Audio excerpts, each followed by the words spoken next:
आज हम आपको ले चलते हैं लद्दाख के कारगिल जिला स्थित वॉर मेमोरियल। ये वॉर मेमोरियल कारगिल युद्ध में शहीद हुए उन बहादुर वीर जवानों की याद में भारतीय सेना ने नवंबर 2004 में बनाया था। देखिए जन TV news coordinator Yogendra Sharma की ये रिपोर्ट।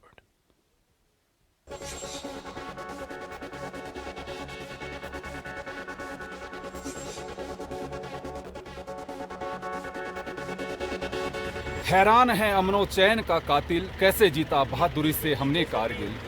चलते चलो जवानों तुम, थक ना जाना है साइल, देश तुम्हारे साथ है, जीत लोगे हर मुश्किल। भारत पाकिस्तान के बीच हुए इस छद्म युद्ध से भारतीय सेना के जवानों ने अपने लहू से एक नया इतिहास लिखा। पाकिस्तान को न केवल धूल चटाई बल्कि उनके हथियार, बंकर सहित सेना ने काफी सामान अपने कब्जे में ले लिए, जो इस वॉर मेमोरियल में भारतीय सेना के शौर्य को प्रदर्शित करते हैं।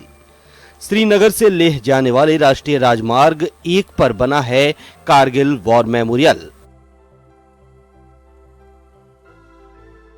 आपके सामने और मेमोरियल के ठीक पीछे जो पहाड़ दिखाई दे रहा है, नाम टोलोलिंग।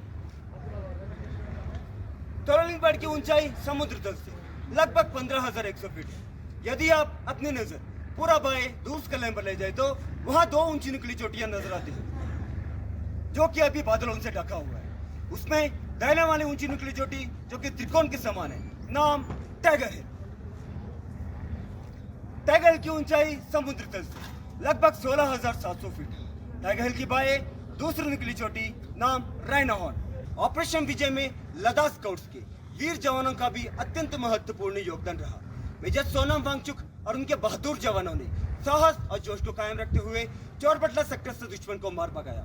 ऐसे डिफिकल्ट टेरेन और गर्म मौसम में उनके अदम्य साहस और वीरता के लिए मेजर सोनम वांगचुक को महावीर चक्र से सम्मानित किया गया। तुर्तुक सब सेक्टर में कारगिल युद्ध की सबसे ऊंची चोटियों पर लड़ाई लड़ी गई। इस सेक्टर में 0.5590, 0.5770 और 0.5220 जैसे फीचर्स पर दुश्मन ने घुसपैठ कर ली। 9 महार, 13 गुमू और 27 राजपूत बटालियन ने वीरता और पराक्रम का नया दिल लिखते हुए दुश्मन को मार भगाया।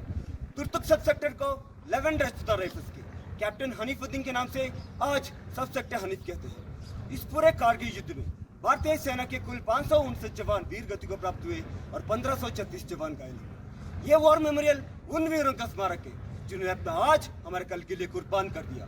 इन शहीदों की शहादत को कोई भी शब्द बयान नहीं कर सकता। हम इन्हें सलाम करते हैं, ये देश इन्हें सलाम करता है।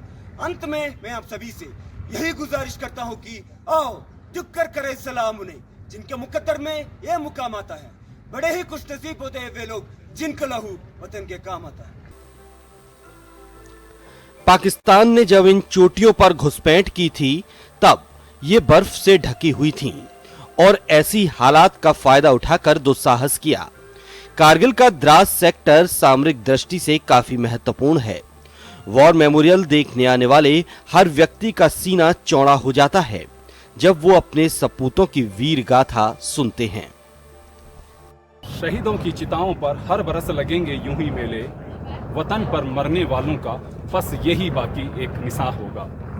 ये हम विजय पथ पर यानी कि वार मेमोरियल द्रास में है, जहां पे 1999 की लड़ाई में हमारे 559 जवान, जेसीओज, अधिकारी और 2 सिविलियन शहीद हुए थे। पाकिस्तान और भारत का यह युद्ध एक निर्णायक मोड़ पर था। धोखे से पाकिस्तान ने इन चोटियों पर कब्जा कर लिया था और उस वक्त की बर्फ का फायदा उठाते हुए लेकिन जान न्यौछावर करते हुए हमारे बहादुरों ने अपने लहू के जरिए भविष्य के भारत को सींचा। और यही बड़ी वजह है कि आज हम जिस जगह पर खड़े हुए हैं पूरी तरह से भारत आज़ादी और शांति की सांस ले पा रहा है। भारत निर्णायक लड़ाई के दौर में उस वक्त पहुंचा जब पूरी तरह से जुलाई में तमाम पहाड़ियों पर पाकिस्तानियों को खदेड़ करके कब्जा कर लिया था। उनके कई वेपन्स और उनके बंकर्स को भी डिस्ट्रॉय कर दिया गया था और तीनों सेनाओं ने मोर्चा संभाला। वार मेमोरियल द्रास कारगिल से योगेंद्र शर्मा।